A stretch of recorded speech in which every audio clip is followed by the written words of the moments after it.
15 minutes, il faut larguer les amarres et partir. De jour, de nuit. On est naufragé. Il fait chaud. J'ai du mal à respirer ici.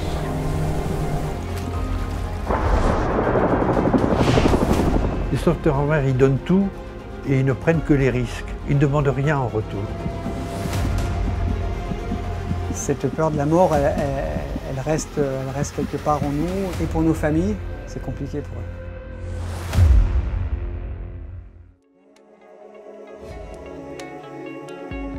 Salut tout le monde, c'est Vargas, je suis avec Brut à Cavalère et on est venu vous présenter le travail des sauveteurs en mer qui sauvent des vies toute l'année. Bonjour Vargas, prêt pour ton premier entraînement? Bienvenue à bord.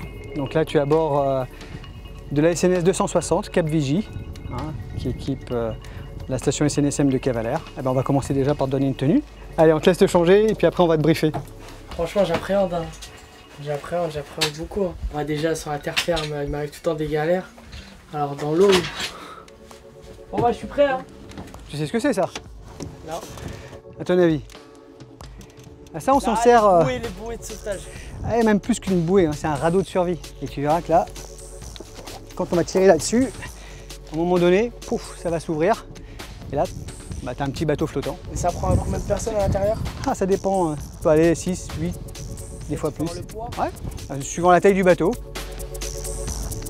L'eau elle a agité ou pas aujourd'hui? Un petit peu de vent, mais on peut pas dire qu'elle a agité. Mais c'est pas mer calme. T'as pas peur, t'es avec des sauveteurs. Tout va bien. J'espère. Je dis quoi, chef ou matelot? Alors c'est patron. Patron. Mais tu peux m'appeler Cyril, c'est plus ça. Ok. Patron Cyril. Naviguer les quoi? Les amarres. Oui, Crossmed, donc je vous disais, nous sortons pour exercice en baie de Cavalère, durée 1h30.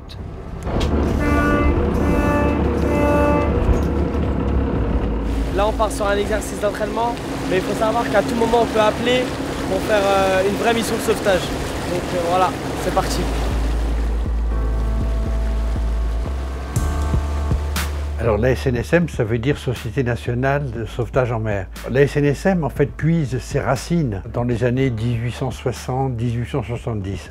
À l'époque, ont été créées deux sociétés, la Société Centrale des Naufragés et la Société des Hospitaliers Sauveteurs Bretons. Et puis, il y a 52 ans exactement, les deux sociétés ont fusionné. C'est une racine dont l'ADN est la solidarité des gens de mer. On va accélérer un petit peu. On s'accroche?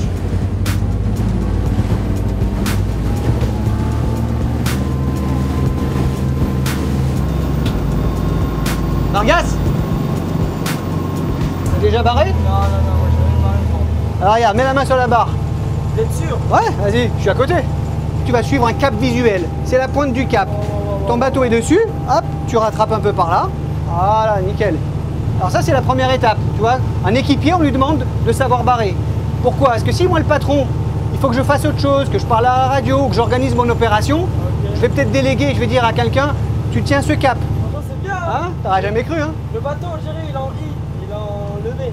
Ouais, bah après on peut le rabaisser avec des flaps. Avec des flaps. Ouais, des petits flaps derrière qui permettent de baisser le bateau. Alors c'est un peu plus délicat après à piloter. On pourra se poser, on pourra commencer à regarder un peu le reste du matériel. Tu tombes dans l'eau, même si tu sais nager, si tu as perdu connaissance, bah même si tu sais nager, tu coules. Ou tu bois la tasse.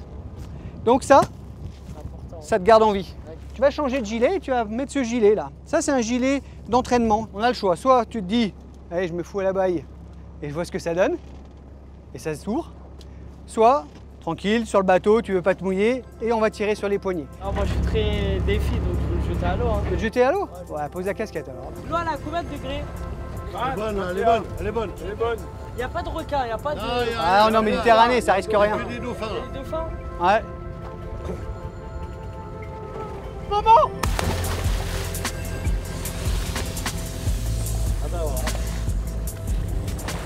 Ah ouais! Ça va? Ok, pratique hein! Plus pratique hein! Mais là je m'éloigne un peu trop là! Alors là, on va envoyer notre nageur pour te récupérer. On va faire comme si tu étais une vraie victime. Allô? Il va aller directement sur la victime pour s'assurer qu'elle ne va pas boire la tasse, qu'elle ne va pas avoir de malaise. savoir si elle est consciente déjà, et puis si elle n'a pas d'autres traumatismes. J'arrive plus à respirer, J'arrive plus à respirer. Vous inquiétez pas, d'accord? Je vous ramène à la vedette. C'est important de savoir combien de temps elle est restée dans l'eau, si la personne est en hypothermie. Donc il y a des procédures qui vont être mises en place. Et notre nageur là va rassurer la personne et poser des petites questions tout en la ramenant près de la vedette. Et puis nous, on va se préparer. Bon, on arrive bientôt. 1, 2, et c'est bon. Voilà. Ouh, c'est chaud! Là, il n'y a pas de mer, tu vois, il n'y a pas de vague. Mais quand tu as du vent, quand tu as force 6, 7, voire force 8, et que tu as 90 km/h de vent qui t'arrive dessus, tu vas te protéger comme ça. Et après, tu regardes à l'intérieur, tu as une petite loupiote là. Et en fait, là, il y a un velcro. Et comme ça, nous, quand on va te chercher de nuit, hop, ça s'allume et on va pouvoir te trouver. Il y a 8000 bénévoles qui, tout au long de l'année, sont disponibles pour aller porter secours à nos concitoyens qui se trouvent en difficulté en mer ou à la période estivale sur les plages. Nous ne sommes pas un service d'État, mais nous accomplissons une mission de service public sous le contrôle de l'État. Alors maintenant, on passe à l'étape supérieure, c'est le radeau de survie. Donc Clara et Vargas, vous ferez semblant d'être les deux naufragés. Donc quand vous allez monter à l'intérieur, tout de suite là, à gauche ou à droite, vous allez trouver un petit couteau. Ce petit couteau, il va vous servir à couper la sangle qui vous relie au bateau. Pourquoi? Parce que le bateau il est en train de couler. Si le bateau il coule, il vous emporte avec. Donc là, la sangle, tu as bien envie de la couper. Hein. Une autre chose importante, si jamais ça vous arrive d'être sur un bateau qui est en train de couler, tout ce qui flotte, les banquettes, les serviettes, tout ça, on met tout ça à l'eau, faut qu'on soit vu. Quand on va envoyer les secours, s'il y a un avion ou un hélico qui passe, s'il voit juste un tout petit point dans la tempête, c'est pas facile. Si par contre il voit plein de trucs qui flottent partout, il se dit, c'est là que le bateau il a coulé. Donc il faut penser à mettre un maximum de choses par-dessus bord. Allez, on le jette dans l'eau.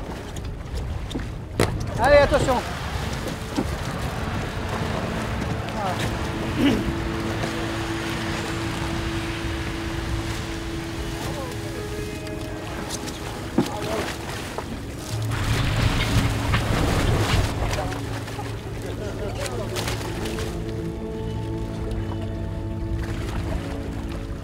L'air, tu sens que c'est lourd. Faut allumer une petite fumigène là, parce que là j'en peux plus. Hein. C'est la débandade là. Je me sens mal à l'aise.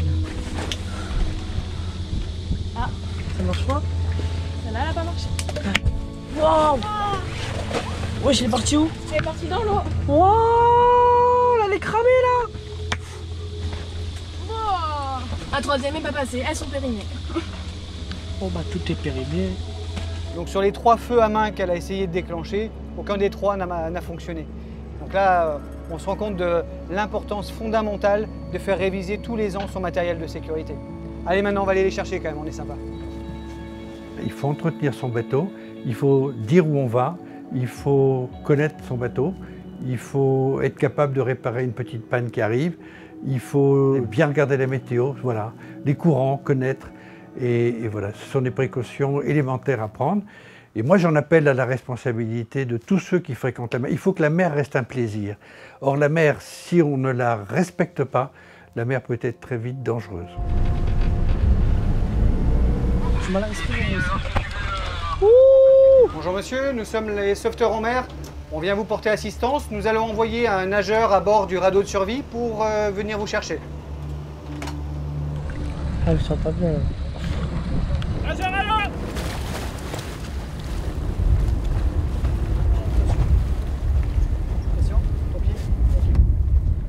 Bonjour. Ça va? Je vais monter à bord. Bon, je vais vomir là. Bienvenue à bord, rien ne marche ici. Ah, j'ai le mal de mer, sa mère. Ok, on remonte le radeau et on va le faire embarquer à bord. J'ai pas tenu 15 minutes, j'ai pas tenu à l'intérieur. J'imagine pas 2 jours. Allez, on maintient le radeau. Allez, hop. Ah, mais je pensais pas qu'on aurait une vraie victime là, dis donc. J'ai été mou. Ah bah là, oui. C'est une chaleur à l'intérieur, c'est difficile. Hein. C'était, on dit 45 degrés ou quoi à l'intérieur, t'arrives plus à respirer. Les fumigènes, ils ont pas marché comme par hasard. On était dans la merde là.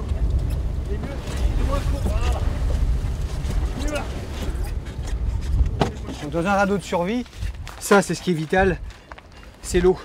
En fait, le corps humain, c'est 72 heures qui peut tenir sans eau. C'est pour ça que c'est pas une grosse gourde et que c'est des petites rations. Il faut la prendre petit à petit pour tenir le plus longtemps possible. Et ça, c'est super important, l'éponge. La première chose qu'on va faire, c'est que on va assécher, tu vois, il y a de l'eau à l'intérieur quand on monte et il faut que ça soit sec. Si on a des vêtements mouillés, il faut les enlever. L'hypothermie, ça va très très vite. Ensuite, il y a des petits médicaments et là, on a vu que notre ami a eu un petit mal de mer. Ça arrive vite, le mal de mer. Ça peut devenir très très compliqué, voire insupportable. Il y en a même certains qui se jettent à l'eau, tellement qu'ils ne peuvent pas supporter le mal de mer. C'est physique, hein. Un petit peu, hein. Ah, la survie, c'est pas facile, hein. Ça veut bien dire ce que ça veut dire, survie. En plus, quand t'es stressé, t'es perdu, avec la chaleur, les vagues, ah ouais, tu peux perdre vite connaissance, hein. Donc il faut aller vite, hein. Ouais. C'est pour ça qu'on est là. Allez, on va amarrer, on va partir. Nous sommes déjà, hein. On va rentrer au port? Oui. Allez. Ok.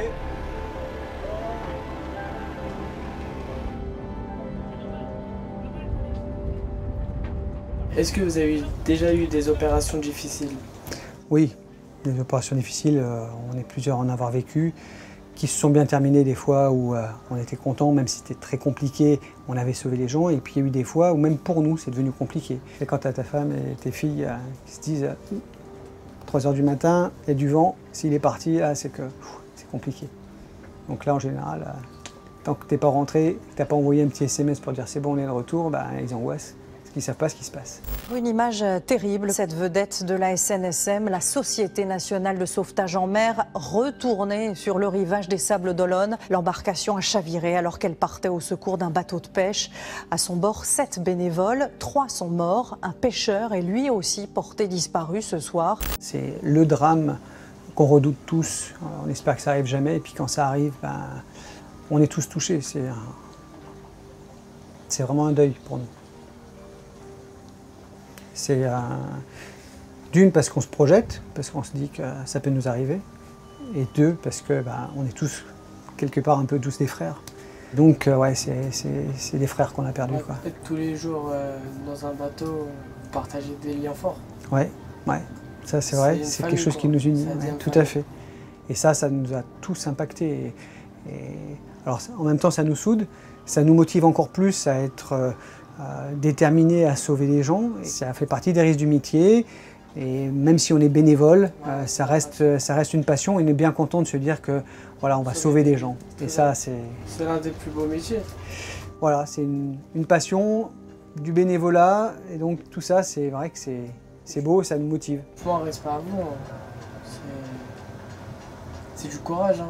Ben, merci. C'est normal, il n'y a pas de merci. C'est vous, merci à vous. Merci d'être là. Voilà, et donc j'espère que voilà, en t'ayant fait découvrir ça, puis avec les différentes interviews, tout ça, c'est des petits coups de projecteur qu'on met sur la SNSM. Ça va sensibiliser encore plus les plaisanciers pour faire des dons, pour nous soutenir et pour motiver des jeunes à venir, à embarquer avec nous, à avoir la même passion que nous. Merci à vous. La famille, c'est même moi je suis dans la famille. Hein. Bah ouais, t'es en orange maintenant. Voilà, moi je suis dans la famille, j'ai pas le maillot. Hein. Yes. Pourquoi t'as voulu t'engager dans le sauvetage à mer? Alors moi, ça fait plusieurs années que je faisais les sauveteurs juniors. C'est une association qui entraîne les jeunes à partir de 10 ans à faire du sauvetage en mer. Et à la suite de ça, à la majorité, du coup, j'ai voulu intégrer la SNSM. Et là, ça fait à peu près un mois que je viens d'intégrer la SNSM, donc je suis une jeune recrue. Tes parents, ils en pensent quoi que tu prennes la mer? Tu prennes des risques? Je pense qu'ils sont fiers de moi et que même si c'est risqué, ils savent que je fais pas des trucs inconsciemment non plus. J'ai rencontré des personnes extraordinaires parce que c'est des personnes bénévoles et qui s'occupent de surveiller les mers. Si on a des pépins, on est bien content qu'ils soient là. Ils font des sacrifices. Ils sont bénévoles, comme je le dis. Ils ont des familles à la maison, ils ont leurs femmes, ils ont leurs enfants. Donc ils sacrifient tout pour sauver des gens. Donc ça fait chaud au cœur et que leurs camarades ils perdent vie dans des accidents parce que ça arrive. C'est pas tout beau, tout rose. Donc un grand respect à eux et voilà, ça me touche, hein. C'est des grandes personnes.